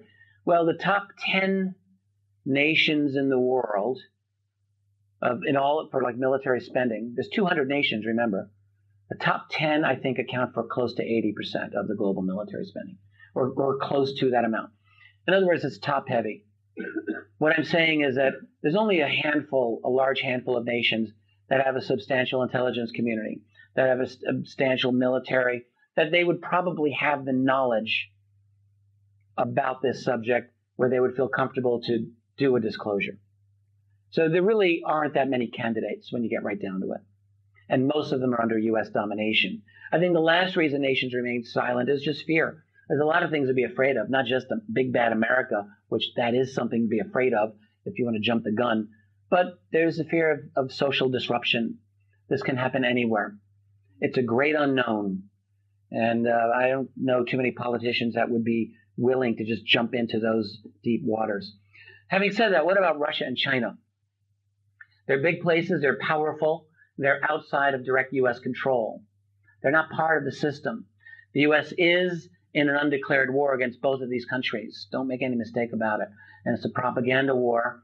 And whatever you think about Trump, Hillary Clinton was going just recently into absolute obscene hysterics over Russia. I mean, absolutely terrifying the hell out of me. The neo-McCarthyism in my country was absolutely through the roof. And she was really looking like she wanted to almost have a war with Russia. And that's really what it sounded like to me. It's unbelievable. Unbelievable. In my entire lifetime in the United States, the anti-Russian hysteria had never been as great as it's been. But what about Russia and China? Let's talk a little about them. So Russia first. I personally know a bit more about the Russian situation. So, but they have, as much as the U.S. has or any other countries has, Russia has a long history of confirmed, sometimes startlingly dramatic UFO encounters and crash retrievals. And they also have a history of very interesting statements from a number of senior officials. On the far left is Dmitry Medvedev, who currently is the number 2 man in Russia now, next to Vladimir Putin. That's a picture of Medvedev in Davos in 2012, talking to a journalist. Probably some of you remember the story, in which he said, when you become president of Russia, which he was at one point, he said, you're given 2 briefcases. One has all the atomic nuclear codes. The other has information on the aliens living in our country. And he did not mean illegals. And the agencies that monitor them. And he said this with a completely straight face. The journalist he was talking to was giving nervous laughter, if you watch it. But he was not, Oh, then he went on and he said, more information you can find from the, it was translated as from the movie Men in Black. To which all Western journalists then said, ha, ha, ha, big joke. Well, there's a Russian documentary, a serious one called Men in Black. Now, I don't know Medvedev personally. I'd love to ask him. But I don't rule out that he was actually being dead serious here. We're not robots. We're human beings. Sometimes you get tired. Sometimes things just come out. I don't know why he said what he did. But I think that he seemed quite serious. Pavel Popovich, the famous cosmonaut, spoke many times about the reality of UFOs in space. And those 2 gentlemen on the right, Igor Maltsev and Ivan Chutyak, were both leading defense officials in the late Soviet Union period, late 80s, early 90s. Many explicit statements about the reality of this phenomenon. So Russians have talked about this. Now, that was back then when the Cold War was ending and the Soviet Union was breaking apart. There was a certain moment in Russian history where this stuff was coming out. That moment has basically seems to have passed. But the point is, Russia has their own UFO-related infrastructure. China probably does. I know less about China. This is Dr. Sun-Chi Lee. He was at the citizen hearing on disclosure with me a couple of years ago. I met him. This is and he gave an interview with the U.S. website Open Minds. You can find it. He talked a bit about the Chinese situation. There's a possible crash retrieval of a UFO in China back in 1951. Some major incidents that have happened. He basically has indicated that the Chinese military is interested. They don't know if UFOs are a threat, but there's definitely a Chinese UFO military infrastructure. So what about China and Russia? I look at the 2 leaders, Putin and Xi Jinping. These are 2 fundamentally conservative, cautious leaders. Whatever you hear in the Western media about Putin, I think is basically a lie. Putin is the adult in a room full of spoiled kids internationally. And he's a cautious international leader. He's careful. He's not rash. Same with Xi Jinping. He's a very, these are not ideological people who would jump into the deep waters without very careful consideration of anything that they do. Another thing to keep in mind about both of these countries is that oil and gas are very important, particularly for Russian exports. They rely on this a lot. And again, when I think of disclosure, I think of a real threat to the petroleum infrastructure. If not immediately, then maybe soon down the road. If they were to disclose UFO reality, they would have as much on their hands almost as the Americans would. It would be a huge distraction, if nothing else. And you never really know. In China, they've got the Falun Gong. My God, can you imagine how the Chinese leadership would deal if they released the reality of UFOs? Falun Gong are a cult that they've been, I say cult, they're a group. The Chinese have been trying to persecute them, have been persecuting them. Falun Gong have very strong UFO-related beliefs. That's just one nightmare of many that would come up in the event of disclosure in China. Russia would have their own issues. Now, I wonder if in this undeclared war against Russia, particularly that the U.S. has had, or at least has had up until now, things might be different with Trump, but if Putin's pushed to the wall, could a UFO secret come out as some kind of political maneuver? Maybe. I suspect, and then I ask, to what extent are they even independent players? And I guess what I mean is, how much leeway of action do these countries really have in the grand scheme of things? I don't know. My feeling is, and this is just my own sense, anything's possible, but I think it's unlikely that Russia or China would, at this point, be jumping ahead of the U.S. in any kind of disclosure. Let's move on now, and I'm going to leave the UFO topic for about 5 minutes and talk around the UFO subject. This is my personal take on what's going on in the world today. I think I'm right, and I don't really have time to argue why. What's going on in the world today is you've got this many people who are seeking to own every single thing worth owning in this world. All the water, all the genetically modified foods that they want to make you eat forever, all the minerals in the ground, every single thing. They want it, and they're going to get it unless we stop them. And they're working toward it right now. They're doing it through a process we call globalization, through the creation of transnational trade agreements, TTIP, TPP, CETA, TISA, and all these others. In the United States, I've seen the disemboweling of the middle class over the past generation or more. This is part of the Trump phenomenon, by the way, of course, as I'm sure many of you realize. This is, a group that's really been dismissed in American politics for about 30 years. That is the shrinking middle class of working people who are really tired of kind of being left out. And here's a guy who seems like he's speaking to them. But this is what we're seeing, the end of the middle class. We're seeing a goal of financial control over the people. By the way, you don't have to break into a Bilderberg meeting to find out what the elite want. Go to Aspen, Colorado, during the so-called Aspen Institute. It's basically an open Bilderberg meeting. You can just go there and listen to these people speak in slightly more politically correct terms about why they want you and your grandchildren to be their serfs for all time, forever. They make it sound great. So that's, at least you got that going for you. So what they want to do is create a new global political paradigm, and they're doing it. That's what these trade agreements are about, and on and on. Now, here's another interesting thing to ask. Do they have longstanding esoteric knowledge? I talked in the last lecture about Manly P. Hall. I think that they do. I think that there is a core of people at the very top of our little food chain who do have esoteric knowledge and do have access to secret breakaway technology and do know about the ET phenomenon that is here. What is their relation to these other beings? This I don't know. We can speculate. Is David Icke correct that there are shape-shifting reptilians that basically run it? Or are we simply their vassals? Are these human elites just the vassals of the non-humans? I don't know. Is it like a Hollywood movie and they're secretly trying to fight a war to free the human race? Somehow doubt that, but I don't have every single answer. But I think there's something going on there.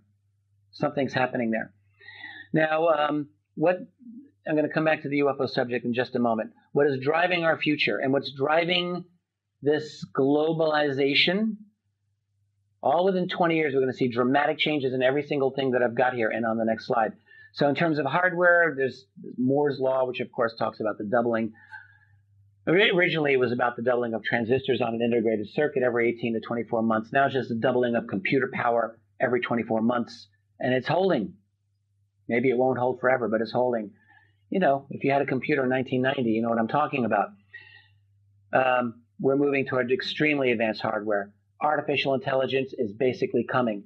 Quantum computing is coming. Advanced nanotech, robotics, 3D printing, 3D scanning, DNA mapping and gene editing, CRISPR technology, basically, brain mapping. This is all happening now, and it doesn't take too much imagination to wonder where we're going to be with this in 20 years. Continuing. Everything that I'm mentioning here is already going on now. Implants for greater abilities. You see this in the militaries. Population profiling, basically minority report. You know, if they can predictively profile you, and this is now actually happening. You know, when you turn on your Gmail, the ads basically correspond to your searches in Gmail, right? Just keep in mind that all of that information is going somewhere, and it's not going to you, and it's not going to me. There are groups that have access to all of your web data, all of your consumer patterns, all the websites maybe you shouldn't have gone to. Every little thing that you do electronically is being collated, and with better and better algorithms to predict your behavior. There are people who conceivably know you better than you know yourself due to your behavior and your spending and so on. And we're only moving, it's only going to get more extreme, not less. Facial and voice recognition technology is already right now very advanced. It's only going to get better. Comprehensive surveillance, insect drones, and whatever else they're going to use to surveil you. Who knows? Your TV, right? Your smart TV. There's mind-reading technologies that exist now. You have to have your head hooked up to wires and electrodes, but basically there are algorithms, programs right now that can read words that you think. I know it sounds crazy, but it's real. So when you think a word, it produces a brain wave, apparently. And so they can create a program that can read your thoughts with they say, a 90% accuracy. Now, we often think not always in terms of words, and so there are limitations to this technology, and plus you have to be wired. But that's what we can do now. So where are we going to be in 10 years from this? And then finally, ultra-fast, ultra-smart, robots, machines, virtual entities, you know, on your computer. That's where we're moving in the future. And ask yourself this question. Will these breakthroughs be used for you and me and everyone? Or are they likely to be used for those people who can afford those breakthroughs? If you want very smart children, very healthy children, well, you can have them genetically modified, I suppose, if you can afford it. You know, there's stories now in mainstream magazines that immortality is just around the corner. I hope not. That would scare the hell out of me, to be honest. It's a nightmarish prospect, to be honest with you. I think it's the worst, but there are people who talk like this, and maybe there will be future generations that can live if they can turn off the telomeres from degrading or prevent DNA from degrading in one way or another. Maybe they can make you live for 250 years. You, but not those people over there. It's a utopia if you can afford it, and a nightmare for everyone else. That's the world we may be moving toward, a kind of biologically based transhumanism that doesn't excite me. It doesn't make me happy when I think about the future. With all of that in mind, let's look toward disclosure scenarios. I believe that this scenario, I got 4. When I wrote after disclosure, I had 1, which is my number 2 one, which I'll show you. But this is, I think, the preferred disclosure of the elites. Fascist disclosure, of course, because that's what they're moving toward right now. So if they're ever going to disclose the UFO reality, they want to do it in this context. We're in, I call, a great race. We are all in it. We're racing our handlers, our would-be handlers, our elites, our oligarchs. Here's the race. We developed the website, the World Wide Web in the last 20 years, which has revolutionized our world. It allows us to turn and communicate with each other in ways that were not imaginable a generation ago. We've had social media for 10 years, Skype, the Pirate Bay, all of these ways of exchanging data and information. These are disruptive to what the elites have wanted. Never forget this. We like to think the Illuminati have everything controlled, but they really don't. The web was, in my view, was not a foreseen development by them. The web turned everything inside out, and they have been scrambling ever since to get control back over it. And they don't really have it. They are getting it, but they don't have it. Their solution to this problem is to control it, to turn it into TV, to monitor your web behavior, to intimidate you, to control international law like TP and TTIP, so that with intellectual property rights being nailed down, if you come up with a really nifty invention, let's say like a free energy device, and you want to upload that to the next generation of the Pirate Bay, so I can download it on my next generation 3D printer and go off the grid and say, up yours to my utility company, that would be cool, but that would be illegal in the new system, because maybe we'd be breaking classified patents that the black budget world has, for all I know. They want to nail down a global, transnational system here. And they're doing it, you know. Nice, handsome Justin Trudeau of Canada, everyone loves him. He's bullying the EU right now. He's been to get the CETA legislation passed through. I know someone who knows him, and he's a great guy, but you know what? He's working for the dark side right now on that issue to get that thing passed. And this is what's happening. The real problem with globalization and with the disembowelment of much of our world is people get restless. You know, the restless many versus the prosperous few, and that's getting worse. Well, there's a simple solution to that. You just create a police state, surveil everyone, intimidate them, facial recognition, and scare the hell out of them. That's what happened in my country, probably here after 9/11. A big stick beating over our heads, making us duck and not get noticed. That's our future. That's our past. That's 1999 in Seattle. Okay. By the way, this is a great moment in modern history, and we should never forget it. I just realized I'm walking off camera, and I'm very sorry about that. I want to point out something about this. So this is at the World Trade Organization convening in late November, early December 1999. 40,000 or more, probably more, people in Seattle organized and shut the proceedings of that down. Delegates were not able to get in. They were not able to convene. WTO did pass more perfidious, nasty, pernicious proceedings that continued the pace of globalization. But this moment, these people, tear gas didn't work, pepper spray didn't work. And they really did succeed in shutting the city down. And it's happening worldwide, and I'm glad you mentioned this. So the point is that when people believe they have rights, they can do things like this. 18 or 19 months after that, 9/11 happened, the hammer came down in the United States, boom, telling people that you really don't have rights anymore. And I personally believe that one of the key motivations for 9/11 is that right there. So that's what we're moving toward. And what the elites do want before they do any kind of disclosure is this: total control over global intellectual life, so that they control all narratives. There are no competing narratives. And also rebrand UFO. So this is Hillary earlier in 2016 on the Jimmy Kimmel Show. Many of you know this. He asked Barack Obama, he asked Bill Clinton about UFOs, now he asks Hillary. And she did an interesting thing.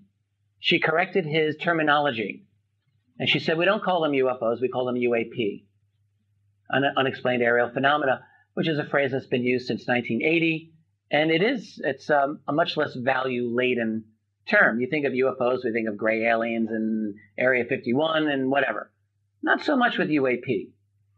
Now, it's true that John Podesta, her campaign manager, was really into UFOs. He uses the phrase.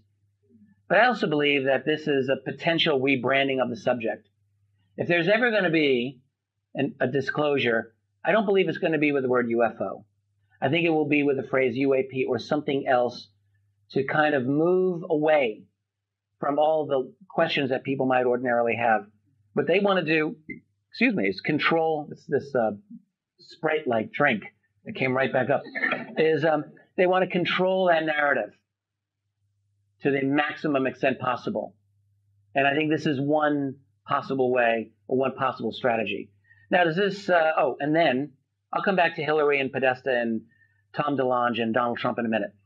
After all of these things are in place, then I think, and only then, would there be a public revelation of the breakaway technology and a disclosure when we're all mind-controlled zombies, roughly, in a 24/7 fascist society, when there's no competition. That, I think, is the ideal, from their point of view, form of disclosure. Now, this is disclosure scenario number 2. I call premature disclosure. It's not really as naughty as it sounds, but you get an idea of how it might look from the picture there. In other words, something unexpected happens, a crisis or a leak, a WikiLeaks event or mass sighting that cannot be denied. These things are possible.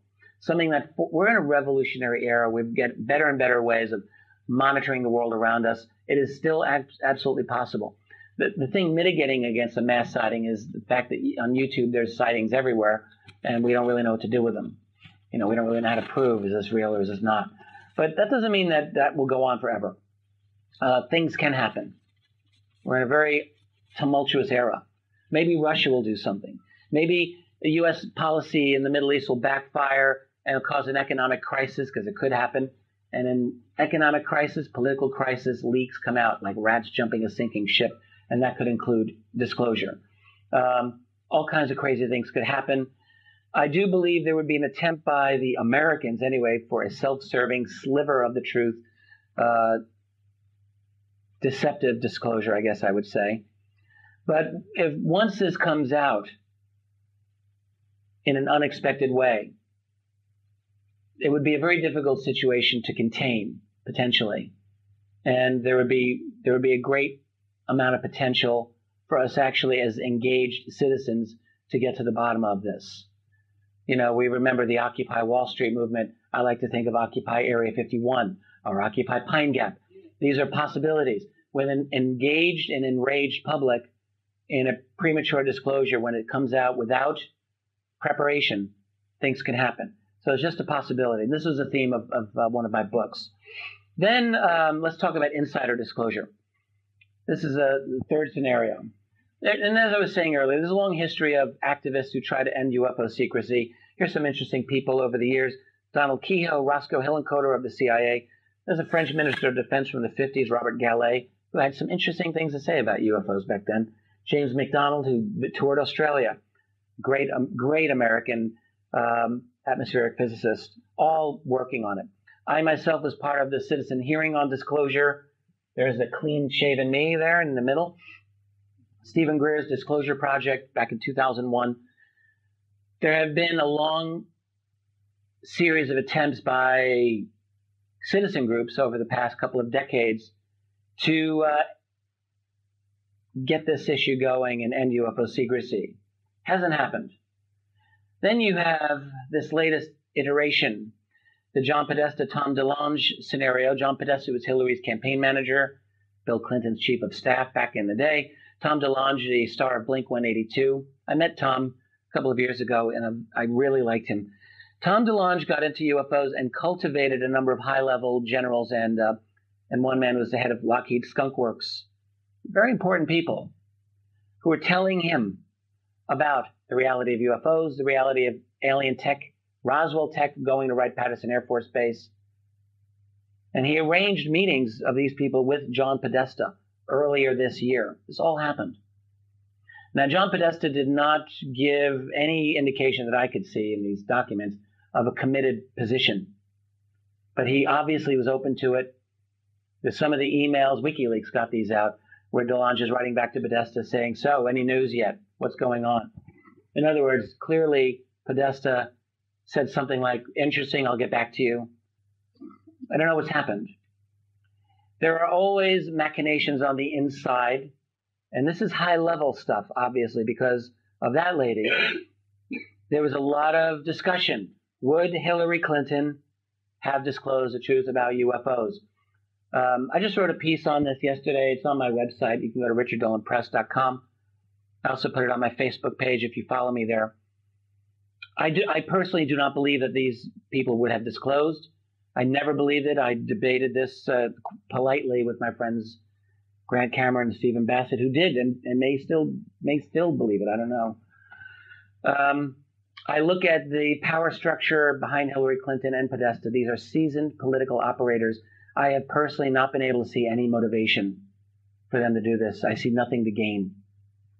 This is too disruptive in my view, and I've just never been persuaded that this is a real thing.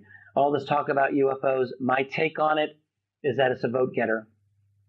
2016 is not 1996. We're in an era now where the UFO subject is not knee-jerk ridiculed. And there is a vote out there. And I think it is quite possible to consider that the matter is that simple. But that's a good thing for us, because that indicates that there's great cultural change going on. And I'll come back to that in a second. And then this guy. This is Donald Trump just the other night.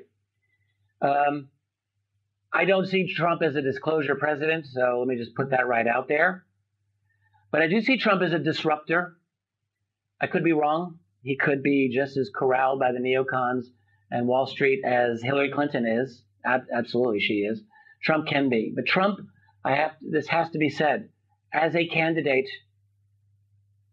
was so opposed to the neoliberal, neoconservative two pillars of the American ruling elite strategy, that is, transnational globalist domination combined with transnational empire, neoliberal, neoconservative. That's America's policy. And that was identified perfectly by Hillary Clinton and not so perfectly by Donald Trump. Trump he's a little all over the map here, but this is a guy who wanted a rapprochement with Russia and was not interested in funding the head-chopping jihadists that George W. Bush and Barack Obama's administrations did that are now in Syria, still wreaking havoc on that country, and in Iraq. And yes, the U.S. does covertly fund them. And Trump does not give an indication that this is what he's about. He's a disruptor to the process. And my take on him is this is why he had to be vilified for the last year and more. Sexist, narcissist, racist, all of those may be true, but that's not why they went after him. They went after him because he was a threat to the system. And he's now in the White House, to my shock. And by the way, well, he's not there yet, but right, he's the elect. It's interesting, and there's a lot more that has to play out here, but the fact is, he's been demonized, and he's not a guy that I would necessarily want to hang out with. He is definitely a narcissist, but he's been demonized so that he's considered the next Hitler, which I think is not true. But this is why young people throughout the United States right now are rioting and creating acts of vandalism and so it's really polarized. This media campaign is very much along the lines of what happened to poor Dilma Rousseff in Brazil earlier this year when she got illegally impeached and taken out. She was demonized. And she's a nice person. And she did nothing illegal, by the way. Trump, he's not as nice. He got demonized. All indirect reasons. None of the stuff is up front. Anyway, as far as with disclosure, I don't really know about him. He's kind of a wild card. He's never made a statement on UFOs that I know of. It's very possible that he'll just get roped into the same system and become a willing puppet to the financial elite. Totally can happen. His initial cabinet choices, from what I'm seeing, don't look too impressive to me. They don't look too inspiring. So maybe he'll just be more of the same. But he's also a little bit unpredictable. And whereas I would never have expected a Hillary Clinton disclosure, although some people apparently did, I would actually be more likely to expect some crazy-ass thing coming out of Donald Trump than Hillary Clinton. But, you're probably better off getting a lottery ticket. Your odds are probably better. So I don't expect an insider disclosure. The one that I believe in is this one. I think this is really what it's at. It's us. It's everyone in this room and everyone outside of this room. I believe that, when I participated in the citizen hearings 3 years ago, that this is what it's about, cultural transformation. There were people 3 years ago when I was doing the citizen hearings. I'm not going to mention them. They were really fools. And they said, you dum-dums think you're going to get Barack Obama to disclose. And I can tell you that was never, ever in my thought. And I don't think it was in the thoughts of anyone who participated in this. No one's that dumb to think that we're going to get, oh, Obama's going to listen. He's going to disclose UFOs. No. What we did is I went in consciously thinking this is a piece of cultural heritage that we're leaving. You have articulate, well-dressed people speaking to retired members of the U.S. Congress about the UFO reality. And that is now on YouTube forever. Millions of people are watching what we did in those 5 days in Washington, D.C. And I'm not saying what we did was all that earth-shattering, but it was a very interesting thing that we did, and I'm proud to have been part of it. And that's just one element of cultural transformation. In my daily life and in your daily life, we are all able to do this, mainly by being brave and by being articulate spokespeople for this subject. And I believe it's essential for us to drive this process for several reasons. The world we are moving into is a neo-fascist kind of global situation, and it creates a feeling of helplessness. It's easy to feel helpless. And for me, the thing that's valuable in this process of people-driven disclosure is to regain our power and reject that helplessness by being our own agents. We can do this by supporting groups that do good UFO work, like this group, which has been going since 1956, and other serious UFO research groups that are out there. By supporting groups that publish information, whether it's about UFOs or anything else, like WikiLeaks and the like. I write here, opt out when feasible. And all I mean is opt out of that system when feasible. I'm not saying you have to go off and live in the woods, go off the grid, do what you want, but you can. For my part, I homeschooled my kids, and I'm proud of that. I didn't raise two little drones. You're right there, good. It's a cool thing. My daughter got a little mouthy for a while. I wasn't too happy about that, but she's an independent thinker, and I'm proud of her. My son too. Thank you. Yeah, and that was very nice. But there's all different things that we can do to create independent thinkers. And this is not just pie in the sky, feel good stuff. It really does matter. I was having a great conversation with Cheryl and Barry earlier today, and we were talking about cultural creatives. And that's probably what all of us here are, where the people who are outside of the little reality box that we would put into, we break out. And that's kind of our job. And our job is to go out into the rest of the world and inspire other people. I often think about how cultural transformation changed one important thing in my country, gay marriage. 100 years ago, Oscar Wilde rotted away in a British jail because of his so-called abomination. And it took a century of brave people to come out and just say, this is what I am. One generation ago in the United States, opinions on gay marriage were inverted from what they are today. Somehow something changed, a sea change occurred. I didn't expect it. I don't think anyone did. We're doing something similar with this subject right here. A sea change can happen rapidly. We're in a rapidly changing society, and culture all around us is changing dramatically. And it changes because of individuals making the decision to make the change. So the most important thing I think we can do is be active, be brave, be smart in this process. No matter what, thank you, I'm almost done. No matter what disclosure situation we're dealing with is going to be messy.